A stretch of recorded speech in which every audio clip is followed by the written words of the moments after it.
Hey everyone, Mr. Sujano here, your source for gaming, tech, emulation, and open source news. Let's get started. Alright, we'll kick things off talking about Windows emulation on Android with Winlator, and Winlator just got a brand new update. So at the time of filming here, version 3.1 is the latest update, and we've got some improvements. They've added the cursor speed in settings. They've added an option to install the OBB image in settings. They've improved the UI, where UI stands for Subscribe to Mr. Sujano, or user interface depending on how you want to interpret that.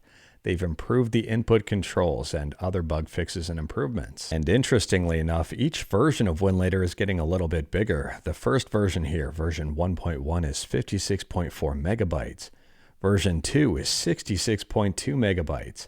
Version 3, which just came out last week, is 78.7 megabytes. And this latest version here, 3.1, is 81.7. Now, version 3.0 of Winlator did not return any issues whatsoever in VirusTotal. Version 3.1, I think, is returning a false positive. I mean, for all of the other big antiviruses here, it's not picking up anything, so I think this one's okay. Moving on, and we're talking about famidash, which is Geometry Dash, but on the Famicom or NES. And famidash is brand new here and just got a brand new update. At the time of filming, version 0.0.1 is the latest update. Now, it's worth pointing out that this ROM is in early stages of development. It's nowhere near fully complete just yet. There are bugs, there are issues, but you can test it out. In this release here, they've added in vertical scrolling, memory management controller 3 support for massive levels, more accurate physics, much optimization, updated visuals, and more. And speaking about updates, next up we're talking about the Snapdragon 7 Gen 3 versus the 7 Plus Gen 2. And we've talked about this one in previous videos, and more news keeps coming out for this brand new chip. And more tests show that the 7 Plus Gen 2 might actually be better. Now, I'd take these numbers with a bit of a grain of salt. I mean, different devices will perform differently, and heat management is really going to factor into overall performance. But if we take a look at these numbers as they stand right now, the 7 Plus Gen 2 is blowing the 7 Gen 3 out of the water. In CPU performance, we've got 70 versus 52. Gaming performance, 81 versus 67. And in Antutu, this is massive.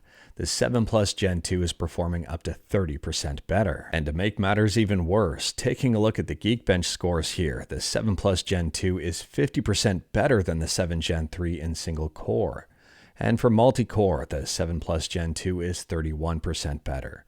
Those are huge numbers. These chips aren't even close. I'm not going to lie here. I am very curious to see how further testing goes with the 7 Gen 3 compared to the 7 Plus Gen 2. I don't know what's going on with Qualcomm, and I don't know why there's a performance regression. Maybe the 7 Plus Gen 2 is just too good. And speaking about too good, next up we're talking about the RetroTINK 4K, and Modern Vintage Gamer just put out a brand new video that may be worth checking out. Now, the RetroTINK 4K is not very cheap. It's priced at about $750, so it'll set you back quite a bit. I've got the 2X Pro and I'm very happy with it. But seeing this in action, and there's quite a bit to the 4K here, it's a very impressive device. So if you've got a whole bunch of original hardware and wanted to play it on a modern TV and take advantage of a ton of features, the RetroTINK 4K might be extremely tempting. However, if you're just emulating, this device is really not necessary. Let me know your thoughts about it in the comments below. And speaking about emulating, next up we're talking about a very rare Sega Mega Drive Genesis game. It's called Eliminate Down. And this thing went up for auction on eBay and sold for close to $10,000 US. Now, at that price point, I'd argue a lot of people are not interested in acquiring it. Yes, it would be awesome to have in your collection, but at the same time, I don't think a lot of people would want to pay 10 grand for it. And that is about to change thanks to Retrobit Gaming. They are re-releasing it. It's currently up for pre-order for about $55 USD and will be up for pre-order until January 2nd. And that does include a physical version with a bunch of goodies, including an instruction manual. And speaking about releases, next up we're talking about Netflix games. And Netflix is bringing the infamous GTA The Trilogy, the definitive edition, to Android and iOS. Hopefully, and fingers crossed here, that Rockstar has learned their lesson and this is not a complete and buggy mess. But I guess we'll have to wait until December 14th to see. That's when it's releasing. And speaking about Android and iOS, next up we're quickly talking about PS2 PS2 emulation on Windows, Mac, Linux, Android, and iOS with Play. And if we take a look at Play's compatibility status, currently there's 40.13% of games listed as playable. Play is getting better and better, and they have tested 2,500 games. Now, back in August, we talked about the latest stable release of Play, which is version 0.62, but since then they have made a lot of improvements, and if you wanted to check out an experimental development build, you absolutely can.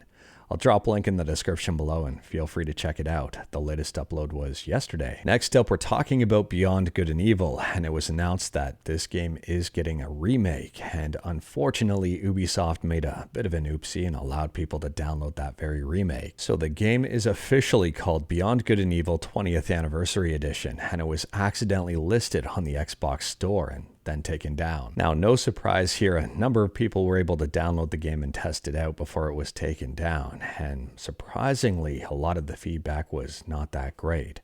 They compared the graphics for the remastered version versus the original, and they weren't blown away by it. I'm not certain if the game is complete yet.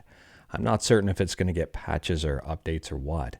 But at the same time here, looking at some of the screenshots, and I don't want to say underwhelming, but it's a little concerning. If you are curious about this one, I'll drop a link to this tweet in the description below, and feel free to check it out and let me know your thoughts on the remastered version versus the original. Moving on, and we're really quickly talking about Fall Guys, and this is more of just a rumor, but there may be some weight behind it.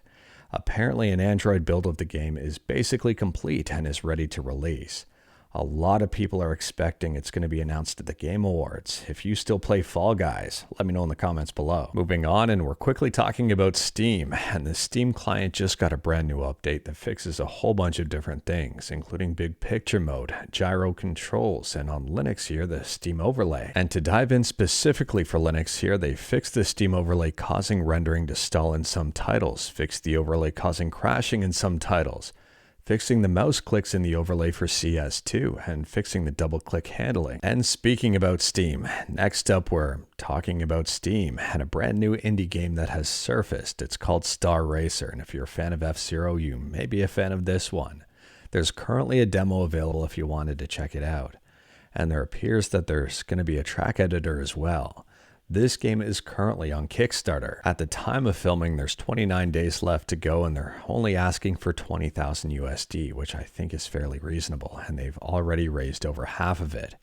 I'm pretty certain that this project is going to meet its goal. As for the cost of this game, taking a look at the campaign, there's an early bird option for $10 that is currently available, or the pre-order price of $15. While going through their Kickstarter, I noticed they have a bit of an all-star audio team. They've got Mason Lieberman, who's known for working on games like Spider-Man, Apex Legends Mobile, and PUBG Mobile.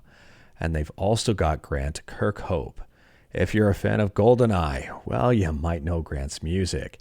Banjo-Kazooie and Donkey Kong and even more Grant has had a hand in. And fun fact here, Grant made the legendary GoldenEye pause music in a whopping 20 minutes. Now, I'm not recommending to back or not back the game, but I do recommend heading to the Steam page and possibly checking out the free demo. And speaking about games like F-Zero, next up we're talking about F-Zero 99 on the Nintendo Switch.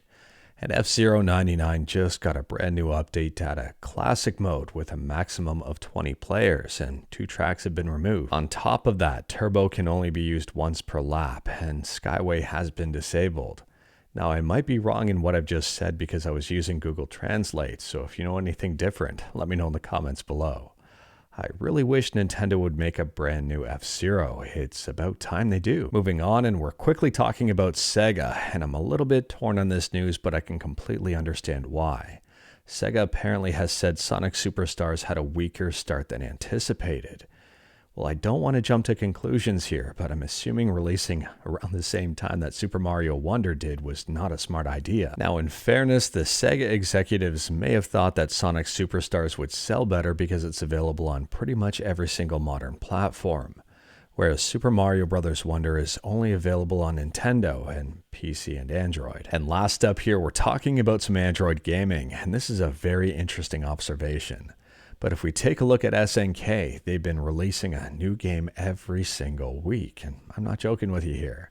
This week they released Metal Slug. We can see here under About This Game, the release date was November 28th.